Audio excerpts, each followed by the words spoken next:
Hey guys, it's Rebecca. Thank you so much for joining me for today's video. Today's video is going to be an update for my Panda palette. I left a little case that this thing goes in my bedroom. I forgot to bring it with me. So anyway, it's kind of like a clutch.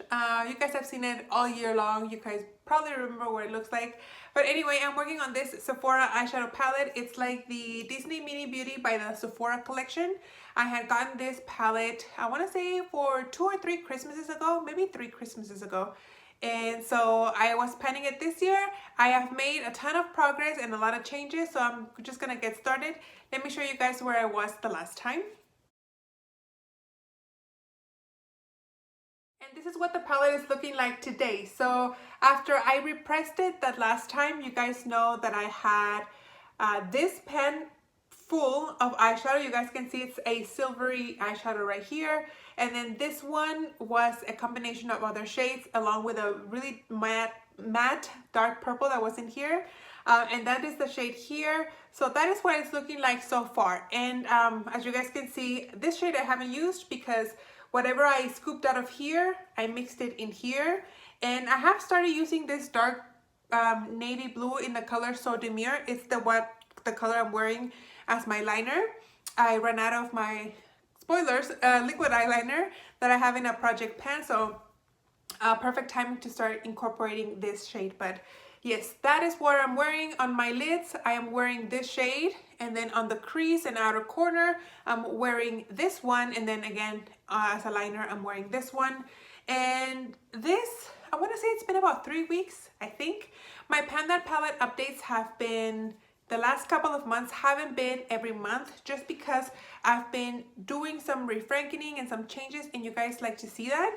So instead of waiting until the 4-week mark to do an update, I decided to do an update every time I'm going to do some sort of drastic change within the palette. So for sure, I'm going to be repressing this shade right here towards the center. Maybe add a little bit of this navy blue to make it a little bit darker. And then I'm going to, I plan to continue using it as a crease shade. And then this shade right here, I'm going to take another chunk of this like charcoal gray one, and then I'm going to add some of that white silvery shade that I have from the Kevyn Aucoin palette that I've used. If you guys have watched me franken this palette before, you guys know what palette I'm talking about. And then I'm going to try to incorporate the rest of that gray shade that I have in that e.l.f. palette that I'm trying to pan as well. And then I'm thinking about maybe adding a little bit of brown just to add some warmth to it. I'm not a fan of how I look in cool tone shades. So I'm thinking about adding some brown to warm it up a little bit. We'll see how that works. But yeah, this is what my palette is looking like so far right now. And let me turn you guys around and let's get frankening. Pretty basic, boring stuff here. I just started by scraping off the little bit that was left and scraping off a chunk of that gray charcoal color. Then I moved on to the e.l.f. palette, and finally I took the last little bit of that gray color that I have in there. So this palette is officially finished. Then I moved on to the Kevyn Aucoin palette, and I used 2 shades. First that silvery white shade, and then that reddish brown shade to hopefully add some warmth to the shade.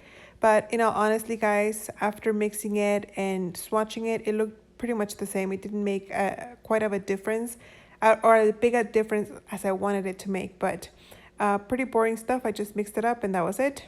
Then I moved on to the purple one, and I did scrape a little bit of that blue there onto that purple that I had left, and it still looked pretty purple. I didn't notice that it made a big difference, but spoilers, I have already used this shade up.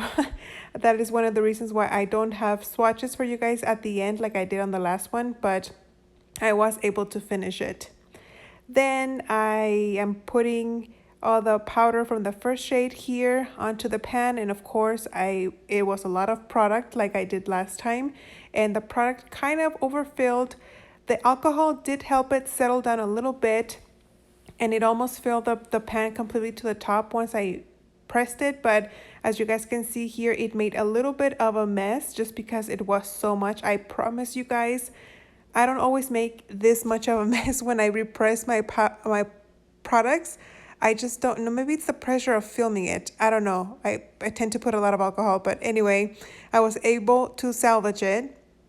And like I said, I repressed it. Once I cleaned it up, it looked pretty decent in the pan, and it looked pretty full all the way to the top. So I don't know if I'm gonna be able to maybe make as much progress for next update as I did for this one.